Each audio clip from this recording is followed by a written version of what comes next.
السلام علیکم ورحمۃ اللہ وبرکاتہ۔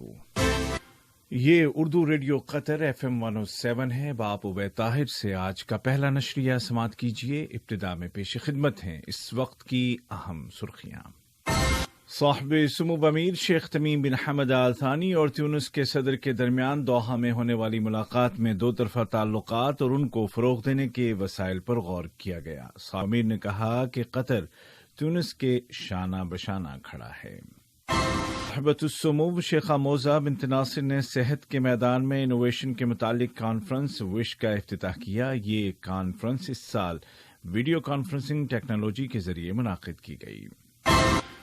امریکہ کے نومنتخب صدر جو بائیڈن کی انتخابی ٹیم کا کہنا ہے کہ جارجیا میں ووٹوں کی دوبارہ گنتی نے ثابت کر دیا ہے کہ کسی طرح کی بے ضابطگی نہیں ہوئی ہے۔ اردو ریڈیو FM 107 سے آج کا پہلا نیوز بلیٹن۔ بسم اللہ الرحمن الرحیم۔ صاحب سمو امیر شیخ تمیم بن حمد آل ثانی اور تیونس کے صدر جناب قیس سعید کے درمیان دیوان امیری میں باضابطہ مذاکرات ہوئے، جن کے آغاز میں صاحب سمو امیر نے صدر کو خوش آمدید کہا اور دونوں ملکوں کے درمیان قائم گہرے تعلقات کو سراہتے ہوئے اس یقین کا اظہار کیا کہ اس دورے سے دو طرفہ تعلقات کو مزید فروغ ملے گا اور ایسے راستے کھلیں گے جو دونوں ملکوں کے عوام کے مفاد میں ہوں گے۔ اس موقع پر مہمان صدر نے پرتپاک استقبال اور شاندار ضیافت پر صاحب سمو امیر کا شکریہ ادا کیا اور کورونا وائرس کو کنٹرول کرنے کے لیے تیونس کی فوری مدد کرنے پر تشکر کے جذبات کا اظہار کیا۔ تیونس کے صدر نے شورا کونسل کے انتخابات کے اعلان کی بھی تعریف کی۔ مذاکرات کے دوران آپسی تعلقات اور ان کو مزید مستحکم کرنے کے وسائل کے علاوہ تازہ ترین علاقائی اور عالمی مسائل بالخصوص لیبیا کے حالات پر تبادلہ خیال کیا گیا۔ صاحب سمو امیر نے اقوام متحدہ کی سرپرستی میں تیونس میں لیبیا کے فریقوں کے درمیان ہونے والے سیاسی مذاکرات کی کامیابی پر صدر قیس سعید اور تیونس کی سفارتکاری کی تعریف کی۔ صاحب سمو امیر شیخ تمیم بن حمد آل ثانی نے ٹویٹر پر اپنے پیغام میں تیونس کے صدر جناب قیس سعید کو دوحہ میں خوش آمدید کہا اور لکھا کہ صدر کے ساتھ دونوں ملکوں کے عوام کے لیے اہم مسائل پر تبادلہ خیال ہوا ہے۔ صاحب سمو امیر نے زور دے کر کہا کہ قطر تیونس میں استحکام، ترقی اور باہمی اتفاق رائے کی خاطر اس کے شانہ بشانہ کھڑا ہے۔ تیونس کے صدر جناب قیس سعید نے صاحب سمو امیر کے ساتھ ہونے والے مذاکرات کو تعمیری اور باراور قرار دیتے ہوئے کہا کہ مذاکرات میں متعدد مشترکہ مسائل اور مختلف شعبوں میں دو طرفہ تعلقات کو فروغ دینے کے وسائل اور علاقائی و بین الاقوامی امور کے سلسلے میں باہمی صلاح و مشورہ اور کوارڈینیشن جیسے موضوعات پر بات چیت کی گئی۔ صدر نے قطر کی جانب سے تیونس کو ملنے والی سپورٹ کی بھی تعریف کی۔ وزیر اعظم و وزیر داخلہ شیخ خالد بن خلیفہ بن عبدالعزیز آل ثانی نے تیونس کے صدر جناب قیس سعید کے ساتھ دوحہ شیرٹن ہوٹل میں ان کی اقامت گاہ پر ملاقات کی، جس کے دوران دو طرفہ تعلقات اور ان کو مختلف شعبوں بالخصوص سرمایہ کاری اور مشترکہ تعاون کے مواقع بڑھانے کے وسائل پر تبادلہ خیال کرنے کے علاوہ مشترکہ دلچسپی کے دیگر امور پر بات چیت کی۔ نائب وزیر اعظم و وزیر خارجہ شیخ محمد بن عبد الرحمن آل ثانی اور تیونس کے وزیر برائے امور خارجہ، امیگریشن اور اوورسیز تیونسی باشندوں کے امور کے وزیر جناب عثمان الجریندی کے درمیان ملاقات ہوئی، جس کے دوران دو طرفہ تعلقات کے علاوہ اہم امور پر گفت شنید کی گئی۔ قطر فاؤنڈیشن کی سربراہ صاحبۃ السمو شیخہ موزہ بنت ناصر نے میڈیکل کیئر کے شعبے میں انوویشن کے موضوع پر منعقد کی گئی سربراہ ورچوئل کانفرنس وش کا افتتاح کیا۔ اس سال کانفرنس کا سلوگن ہے ہماری صحت ایک جیسی دنیا میں۔ شیخہ موزہ نے افتتاحی تقریر میں کورونا وائرس کے نتیجے میں پیدا ہونے والی صورتحال کے باوجود اس کانفرنس کے انعقاد کی اہمیت کو اجاگر کیا اور اس وائرس کی روک تھام کے لیے میڈیکل سیکٹر میں کام کرنے والے افراد کی عظیم کوششوں پر ان کا شکریہ ادا کیا۔ Public health minister doctor Hanan Mohammed Al Kuwari نے اپنی تقریر میں کہا کہ قومی سطح پر اس بیماری کے خلاف اقدامات نے قطر میں کورونا وائرس کو روکنے میں اہم کردار ادا کیا۔ کانفرنس کے افتتاحی سیشن کو مخاطب کرتے ہوئے انہوں نے کہا کہ ملک میں اس بیماری کے پھیلاؤ کو روکنے میں کامیابی کی بنیادی وجہ یہاں موجود حفظان صحت کا مکمل نظام ہے۔ انہوں نے کہا کہ نیشنلٹی یا دیگر امور سے قطع نظر علاج کا پورا خرچ حکومت نے برداشت کیا ہے اور تمام مریضوں کو ایک جیسی اعلیٰ ترین میڈیکل کیئر فراہم کی گئی ہے۔ وزارت صحت نے اعلان کیا ہے کہ کل 15 نومبر کو ملک میں کورونا کے مزید 207 کنفرمڈ پیشنٹس ریکور ہو گئے ہیں اور اس طرح اس بیماری سے اب تک شفایاب ہونے والوں کی کل تعداد 1,32,784 ہو گئی ہے، جبکہ گزشتہ 24 گھنٹوں کے دوران 215 نئے کیس رجسٹر کیے گئے۔ وزارت صحت نے مزید کہا کہ اس دوران کسی بھی شخص کی کووڈ 19 سے وفات نہیں ہوئی اور اس طرح قطر میں اب بھی اس بیماری سے ہونے والی اموات کی تعداد کے اعتبار سے سب سے کم ریشو ہے۔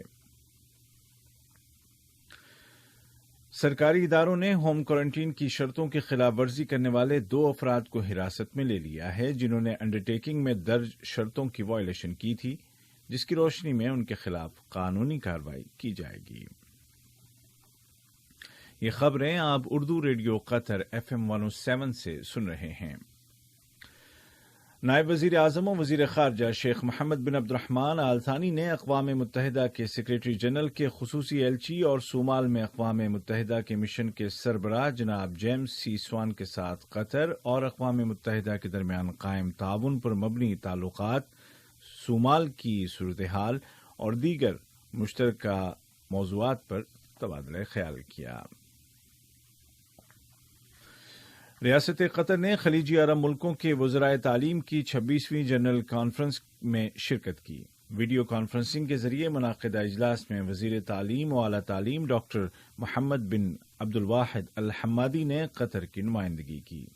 کانفرنس کے دوران تعلیم و تربیت سے متعلق متعدد اہم امور پر غور و خوض کیا گیا۔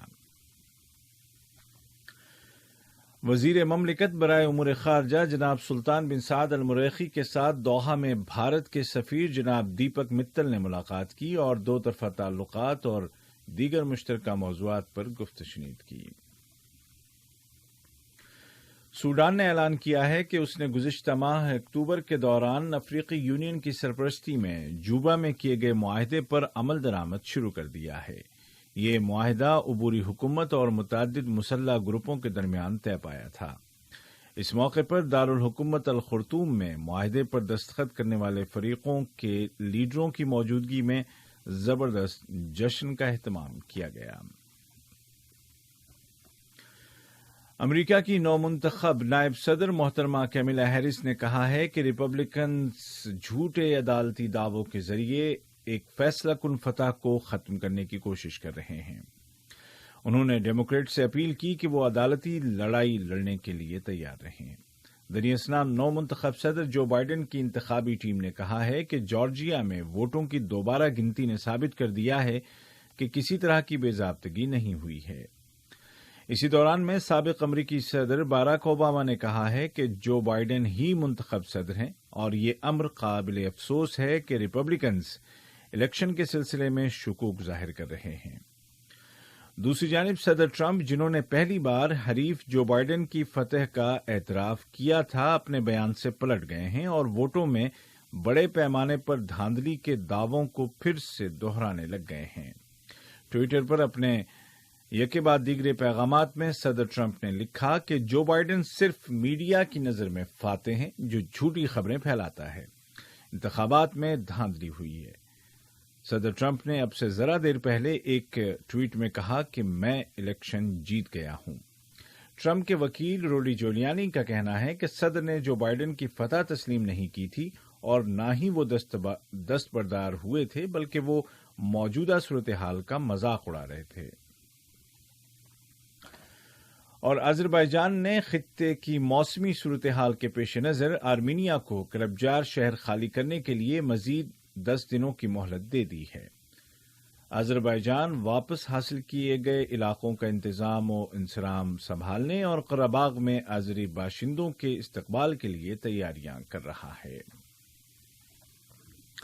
آج کا پہلا نشریہ ختم ہونے سے قبل اس وقت کی اہم سرخیاں ایک مرتبہ پھر سن لیجیے۔ صاحب سمو امیر شیخ تمیم بن حمد آل ثانی اور تیونس کے صدر کے درمیان دوحہ میں ہونے والی ملاقات میں دو طرفہ تعلقات اور ان کو فروغ دینے کے وسائل پر غور کیا گیا۔ صاحب سمو امیر نے کہا کہ قطر تیونس کے شانہ بشانہ کھڑا ہے۔ صاحبۃ السمو شیخہ موزہ بنت ناصر نے صحت کے میدان میں انوویشن کے متعلق کانفرنس وش کا افتتاح کیا۔ یہ کانفرنس اس سال ویڈیو کانفرنسنگ ٹیکنالوجی کے ذریعے منعقد کی گئی۔ اور امریکہ کے نو منتخب صدر جو بائیڈن کی انتخابی ٹیم کا کہنا ہے کہ جارجیا میں ووٹوں کی دوبارہ گنتی نے ثابت کر دیا ہے کہ کسی طرح کی بے ضابطگی نہیں ہوئی ہے۔ اردو ریڈیو قطر FM 107 سے آج کا پہلا نشریہ اپنے اختتام کو پہنچا۔ ہمارا دوسرا نیوز بلیٹن شام ٹھیک 7:30 بجے پیش کیا جائے گا۔ آج کے اس نشریے کو آپ تک پہنچانے میں ہماری تکنیکی معاونت کی محمد حسن سوڈانی نے۔